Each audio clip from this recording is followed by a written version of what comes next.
Episode 7. When the man became a symbol. He no longer needed to be present. That was the moment everything changed. The boy who once survived by watching now survived by being watched. His name traveled faster than his riders. It crossed valleys he had never seen, reached cities he had never entered, settled into mouths that spoke it with certainty or fear, without knowing the face it belonged to. Orders were carried in his absence, and more dangerous still, decisions were made in his name. At first, it felt efficient. Generals adapted, commanders interpreted, victories continued without delay.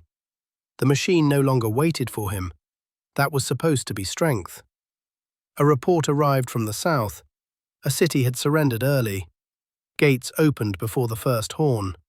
The people knelt, offering tribute, expecting protection. They received something else. The general responsible wrote that the action had been necessary, a lesson, a warning to others. The man read the words twice, then a third time. This was not disobedience. This was belief. He summoned the general. When the man arrived, he knelt immediately, eyes lowered, voice steady. "I did what you would have done," he said. The words were not defiant, they were sincere. Silence stretched between them. The leader understood then what had happened. The boy who once made every choice had become an idea others acted upon. And ideas do not feel doubt. He punished the general, publicly, decisively, not for the destruction, but for the presumption. The message traveled just as fast as the name. Some understood it as restraint. Others understood it as refinement. Either way, the machine did not slow. The farther the law spread, the less it resembled the man who had spoken it. People no longer asked what he wanted. They asked what he represented. Order, inevitability, victory. Children in distant lands learned his name before they learned fear. Tribes aligned themselves without invitation.